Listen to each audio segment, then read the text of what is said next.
Hi, everybody, and welcome to Kremlin File. And today we have a very, very special guest. His name is David Kramer. And David was Foreign Assistant Secretary of State for Democracy, Human Rights, and Labor in the George W. Bush administration. He was also former president of Freedom House, Director of European Eurasian Studies, Senior Fellow in the Vaclav Havel Program for Human Rights and Diplomacy. Also, member of the Task Force on U.S. Strategy for Support of Democracy and Counter Authoritarianism. So this is absolutely incredible because he's had let's say, a lifetime of defending, democracy. And this is what we actually need right now. Extremely Absolutely. Important. Yeah, absolutely. And in addition to that, he was also the Senior Director for Human Rights and Human Freedom in the McCain Institute. And, as we all know, McCain was a very big champion of human rights and democracies around the globe. I was really struck by a lot of his work that he did at Freedom House, because I know that Freedom House, they surveil, they also do a lot of, they gather a lot of information on the state of democracy in the world, which is extremely important to see where there's a backsliding of democratic institutions and democratic norms.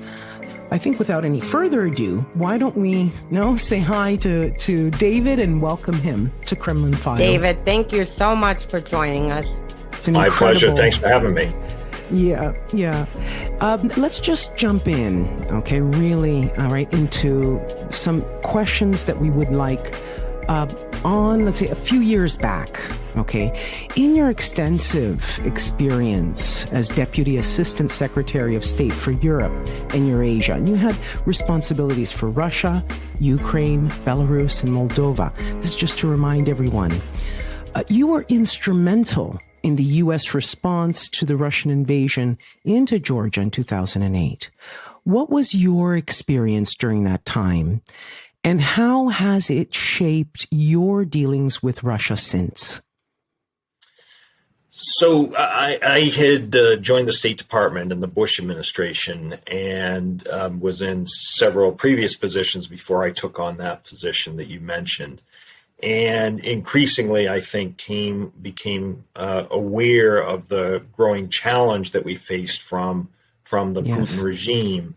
Early on in the Bush administration, as we all may recall, President Putin was one of the first leaders to call President Bush on 9/11. He and President Bush had a summit in Ljubljana in the summer of 2001 before 9/11. And that's when President Bush, of course, famously referred to looking into President Putin's eyes and getting a sense of his soul. But the relationship started to become strained throughout the 2000s. And by the time of Russia's invasion of Georgia, I actually had already moved on to a different position within the State Department. Okay. Overseas, a fierce battle broke out today on the fringe of the former Soviet Union. Tonight, Secretary of State Rice is calling on Russia to end its assault on the Republic of Georgia, now a U.S. ally. But based on my experience, I was not surprised.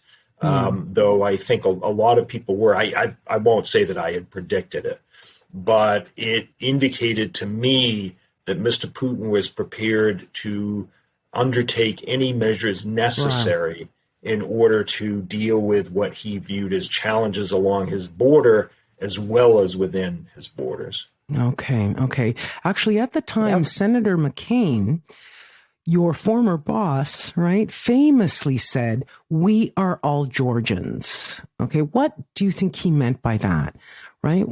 And has this actually held up over time? I think it was a bit of a paraphrase of President Kennedy when he said, "Ich bin ein Berliner," basically trying to say we're all in this together. Yeah. It was a way for Senator McCain to say that we feel the pain of Georgians as they were facing assault from Russian tanks and planes and helicopters. And I think it was a way to indicate American support and solidarity for Georgia during this difficult time. Right. Remember that in August of 2008, this was just a few months before the U.S. presidential election. And I think Senator McCain, who was a candidate then against Senator Obama, was trying to strike a harder line toward dealing with Putin and the threat that he perceived. And it did become a bit of a competition between Senator McCain and Senator Obama on who could stake out a tougher line. Well, I was interested in Senator Obama's reaction to the Russian aggression against Georgia. His first statement was, both sides ought to show restraint. Again, a little bit of naivete there. He doesn't understand that Russia committed serious aggression against Georgia. No, actually, I think Senator McCain and I agree for the most part on these issues. Obviously, I disagree with this notion that somehow we did not forcefully object to Russians going into Georgia. I immediately said that this was illegal and objectionable. That, of course, changed after the U.S. election when Senator Obama became President Obama, and then followed through on his reset policy. Okay. Actually, speaking a little more about Senator McCain, for those of us who monitor the threat that is posed by the Kremlin, his absence, I mean, we really miss, his absence we can feel it, every day. Yeah. Is there anyone in government that you see we can look to fill the shoes of the senator, let's say, in this space? It's a great question, because I think we've seen an interesting dynamic over the past 4, 5, 6 years. Republicans tended to be more hawkish on foreign policy, and toward Russia in particular, or toward the Putin regime in particular. I won't say Democrats were doves by comparison, but they did seem more open and prone toward extending a hand to Moscow to try to work with the Russian government. That kind of flipped during the Trump administration, where the more hawkish side became the Democrats and the softer side became the Republicans.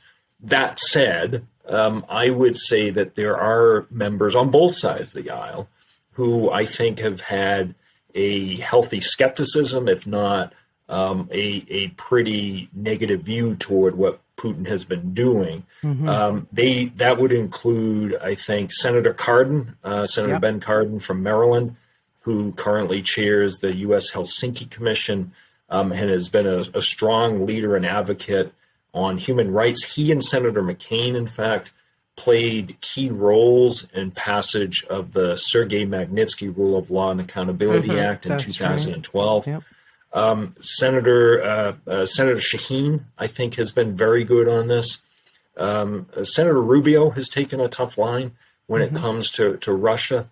But I'm not sure any of them is necessarily looking to follow the path of Senator McCain. He was a unique individual. On the House side, I will mention Congressman Kinzinger, I think has staked out a very clear position when it comes to dealing with the Putin regime. Congressman McGovern, who chairs the Tom Lantos Human Rights Commission, has been terrific as well. Great. So there are a number of members, again, both sides of the political aisle, who I think do have a good understanding of the threat and challenge posed by Mr. Putin. Yeah, both sides are needed in this situation. Yeah, absolutely. Okay, I don't think it's just one party or the other, right? Exactly. Yeah. David, so going back to Georgia, 2008, we watched Russia invade Georgia. Since then, we have seen Russia invade Ukraine. We have seen ongoing attacks in basically a full hybrid war launched against the U.S. We saw the atrocities that the Russians helped Assad commit in Syria. And I mean, their involvement in pretty much every single election in Europe. If Putin would have been stopped back then, do you think a lot of this could have been avoided? I do wish that we had taken a harder line earlier. I would even go back, Olga, to the spring of 2007 when Russia launched a massive cyber attack against Estonia. Estonia. That was the first real challenge to a NATO member state. Estonia became a member of NATO in 2004, and NATO was not prepared to respond to a cyber attack. Article 5, which comes with NATO membership, Article 5 in the NATO Charter, says an attack on one is considered an attack on all. If Estonia had said, we have just been attacked, I'm not sure what NATO would have done. Estonia didn't say that because I think they were worried that if they did issue that statement, that it would not be backed up by NATO allies. We didn't do much in response to that attack. There were no sanctions imposed. There was no real pushback. We did help Estonia beef up its cybersecurity, and Estonia is one of the leaders now when it comes to cyber issues. But you could even go back further to the murder of Anakoletkovskaya in October of 2006. I think not coincidentally on Putin's birthday. I think that was deliberate. And then followed soon after by the poisoning of Alexander Litvinenko, who had been a KGB officer, but then sought asylum in the UK and London and was poisoned with polonium, a radioactive substance, in a London hotel and died a few weeks later, a terrible, painful death. We didn't do anything in response to that either.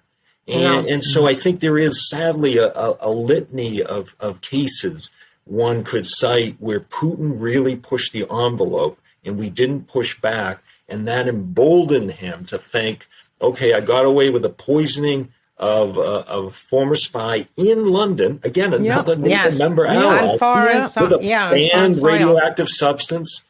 And then Estonia, then Georgia, then Ukraine. But in between Ukraine, I think it is important and worth pointing out, when President Obama said he was drawing a red line on Syria if Assad was going to use chemical weapons and then didn't follow through on his warning and threat, Putin again saw an opening for Ukraine.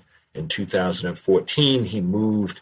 And then since then, of course, we've seen, as you said, the situation in Syria, interference in our elections, cyber and ransomware attacks. The list goes on.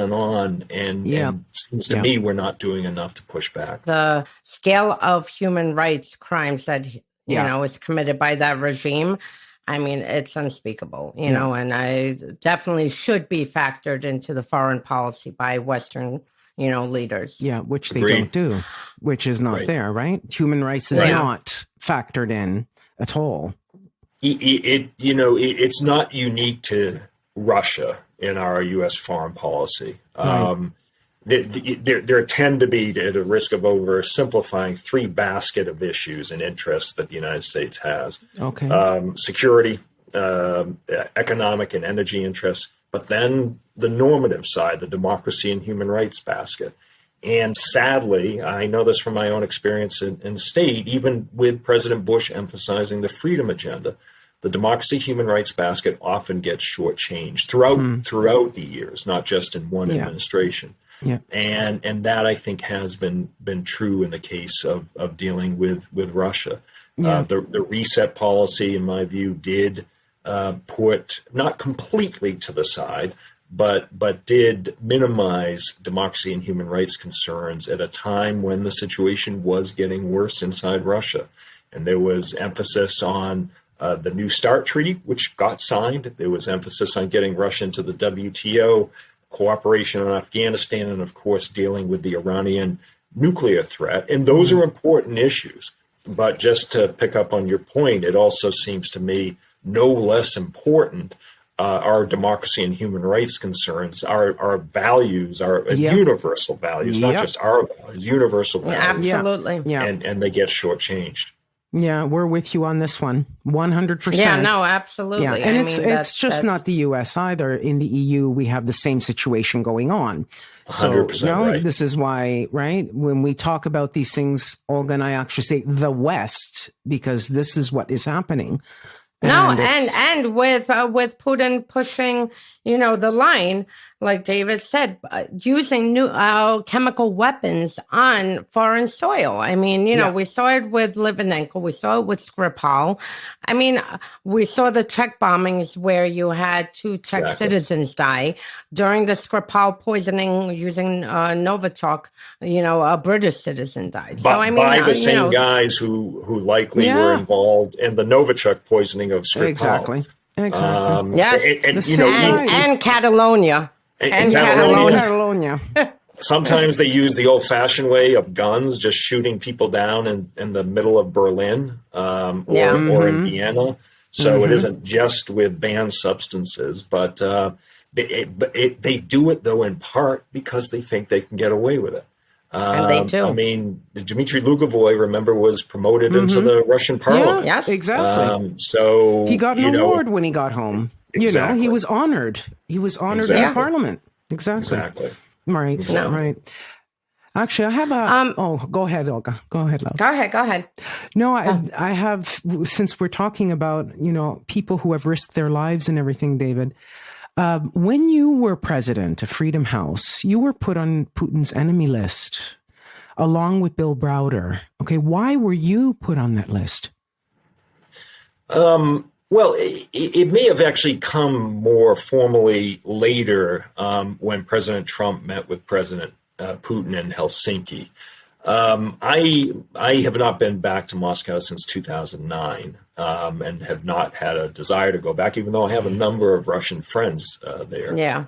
And I did help Bill Browder, who runs something called Hermitage Capital. Used to be one of the, if not the biggest portfolio investor in Russia until Bill ran into some problems and the Russians revoked his visa, kicked him out, and then arrested his accountant lawyer, Sergei Magnitsky, who then was killed in prison.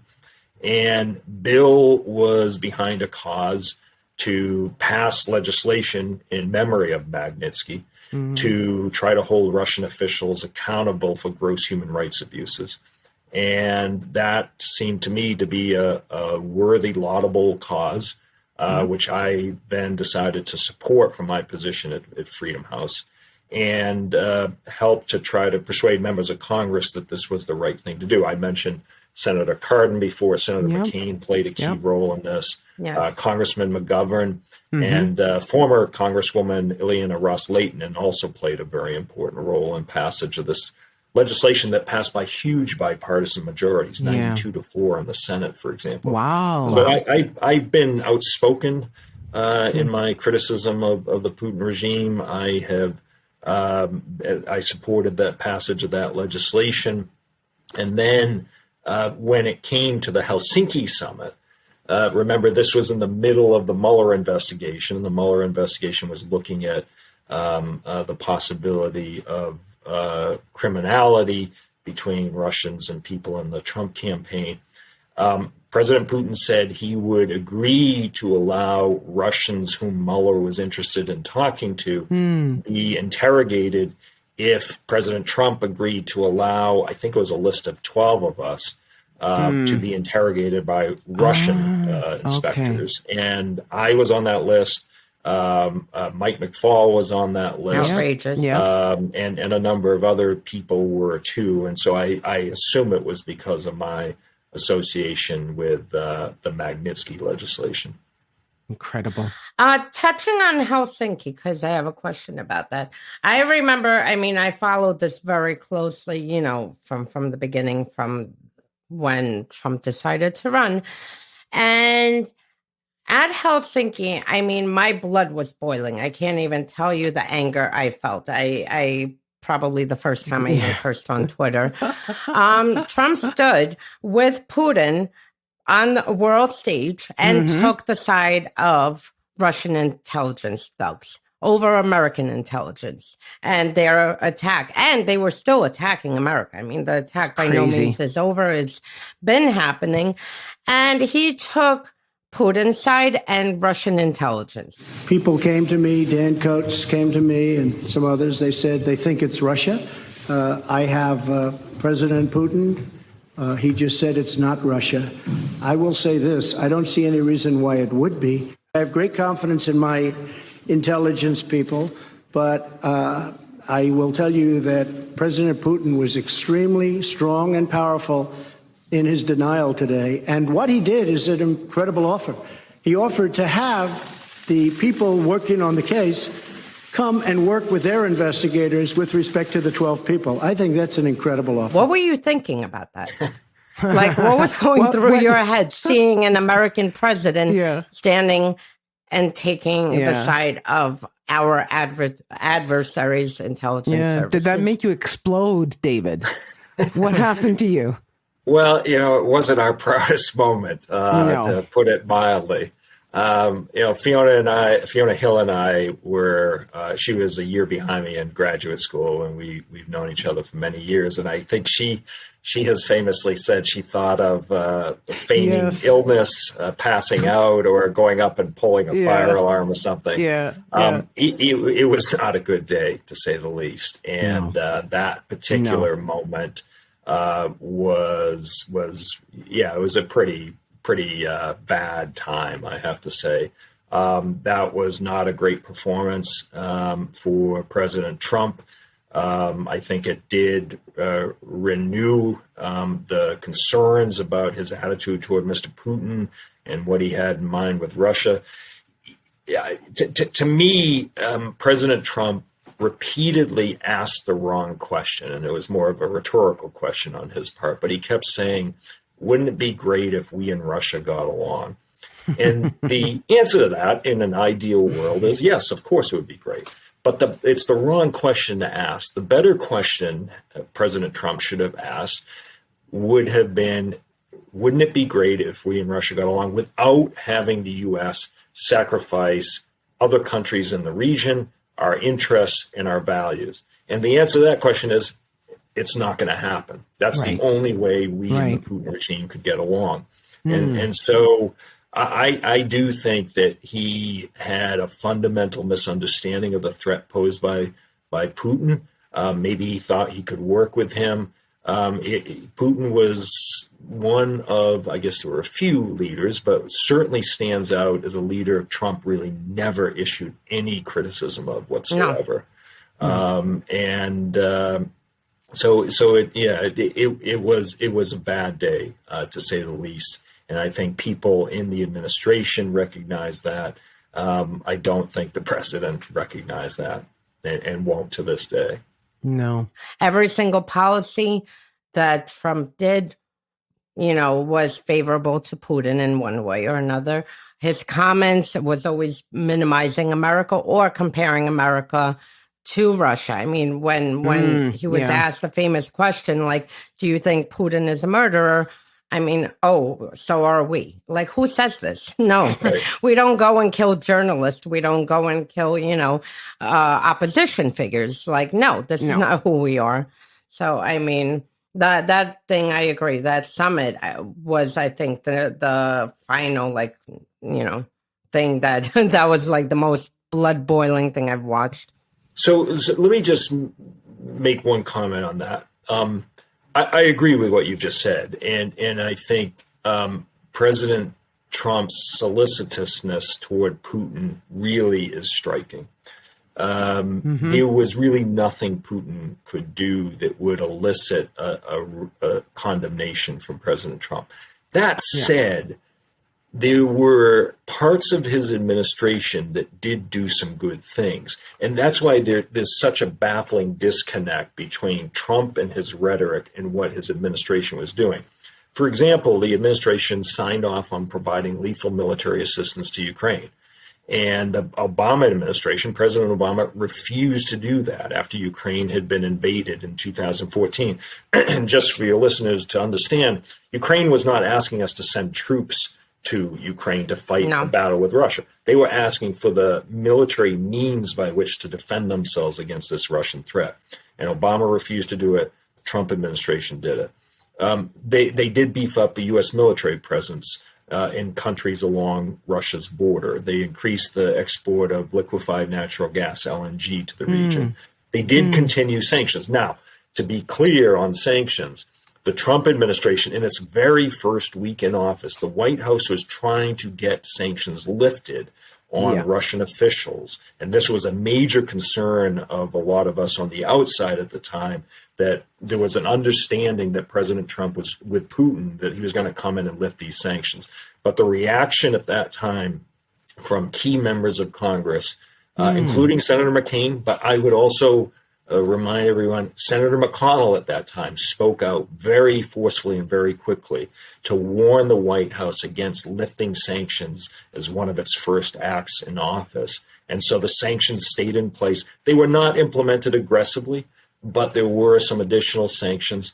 Not enough, in my view. But so that's why there's just a baffling disconnect between what Trump himself was saying and doing and what the administration was doing. The result of that was not a policy, but dysfunction and chaos, because no one could figure out what was what. And Putin, I think, obviously felt that as long as he had Trump's ear and support, it didn't particularly matter what other people in the administration were doing, as long as he could persuade Trump to be friendly and stay on his side. Yeah. I remember Fiona Hill saying, in fact, that there were two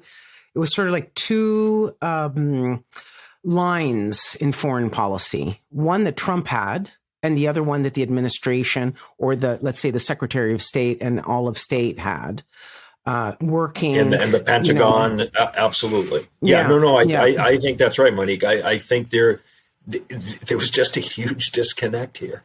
I just think Trump didn't know what was going on. People were like, "Oh, yes, we could do what we need to do." Yeah, or we do whatever we want to. Yeah. I mean, I think that may be the case when it comes to the signing off of lethal military assistance to Ukraine. There's another example I can cite. We've touched on the Skripal poisoning. This again was Sergei Skripal, a former KGB officer, who fled and was living in Salisbury, England, and was nearly killed by polonium that had been spread on apparently the doorknob of his home. Novichok. Novichok. And so in response to that, a number of European countries expelled a number of Russian diplomats, and the NSC staff, presumably Fiona Hill, whom we've mentioned, and others, got agreement that the U.S. would expel 60 Russian diplomats, which was more than any other country by far. And after this was announced, and after he realized nobody else came close to that number, Trump apparently was furious that the United States had taken such a step. To me, it was the right thing to do, and yet he was upset that he had been talked into doing it. Wow. Okay. Yeah, it's just very fishy. It's fishy. I think it's fishy. But we're talking about response, David. Okay. And we know that Putin's modus operandi is escalating, pushing those red lines that we hear, so much about. Why do you think in the West, they haven't taken any decisive action at any point to stop all of this, this escalation, because this is what we're seeing, and it's extremely frustrating, right, for normal citizens to see that pretty much he gets away with everything. Why do we have such a weak response from the West? Like, when do we finally stand up to all of this? When is enough enough, right? That's a good question. I don't know the answer to that. Yeah, we keep asking ourselves as well. But, and just for your listeners, just to be clear, we're talking about, yes, the games that Putin and the Kremlin are playing when it comes to delivery of gas in Europe, which is really driving up the price of gas in the European continent. And this is, unfortunately, it's been abetted by the Germans with the completion of construction of the Nord Stream 2 pipeline, which unfortunately the Biden administration issued waivers on, sanctions that were congressionally mandated. It comes in the form of cyber attacks and ransomware attacks. And let's remind our viewers again that it's about the Colonial Pipeline that disrupted energy flows in the United States. We're not talking about Europe. We're talking about the United States. cyber attacks and ransomware attacks against hospitals in the middle of a pandemic. Yep. A child died because of that. Absolutely. I mean, we're talking about hostile acts that, if carried out by pretty much any other country, would have been deemed an act of war. Exactly. And you're right that we really have not done much of anything until 2014, when sanctions were imposed in response to Russia's illegal annexation of Crimea and then military invasion of eastern Ukraine, the Donbass region. But the problem, and then there were additional sanctions that the Obama administration imposed in December 2016, as was on its way out the door, for interference in the election. But we're too slow, and we don't understand the need to keep ramping up the pressure. An article just came out in the Washington Post as a result of the release of these Pandora papers that indicates that the sanctions have had an impact. Hasn't necessarily changed the behavior of the Kremlin, but have made life more difficult for Russia's oligarchs, the people close to Putin who depend on him for the billions of ill-gotten gains that they make. And so I don't think any of us wants to go to war with Russia. But we have to understand that unless we push back and impose serious consequences on the Putin regime, including, I would argue, Mr. Putin himself, there aren't bank accounts with Vladimir Putin's name on them. We have a good sense of who's keeping his money for safekeeping. Unless we do that, this kind of stuff is going to continue. President Biden, in his meeting in Geneva, said he'll give Putin 6 months. Well, the clock is ticking. And the cyber attacks, while they have not been getting as much attention, from what I can tell, have been continuing. And the ransomware attacks as well. Yep. And I don't know if we've done much of anything in response. There was one hacking group that went dark, but the suspicion is it went dark on its own, not because of any U.S. action. And came back. And came back. Meanwhile, we're sitting down with the Russians, engaging in talks on strategic stability. And John Kerry has traveled there to seek cooperation on climate change. And the thing is, Lavrov and Putin know how to wrap Kerry around their finger.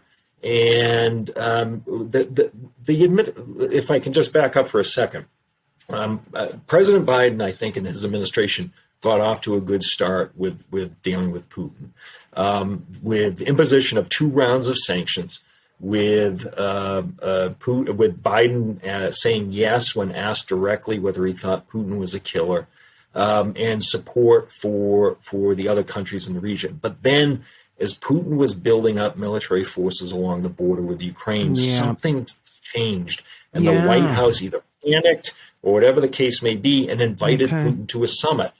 If I were in the White House, I would not have advised rewarding Putin with a summit because of his military buildup along the border with Ukraine. There was also concern, let's keep in mind, that the Russian opposition figure, Alexei Navalny, who had been poisoned by Putin's agents last summer, was on his deathbed in prison after he returned to Moscow January 17th and was thrown in jail immediately. So the concern about Navalny, the concern about a renewed invasion of Ukraine prompted the White House to go, in my view, soft and invite Putin to a summit in Geneva.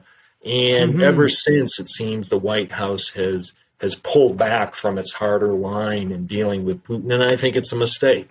And I hope that when the time period ends that President Biden said he would give Putin, that we take some really tough measures. I'm not convinced we will. The White House and the National Security Council in particular seems obsessed with China. That's not necessarily a wrong thing, but we ignore Putin at our own peril, and that's what I fear is happening now. Putin has an uncanny ability to remind us of the trouble he can create, and it's better to try to head it off before it happens. So let's take a quick break.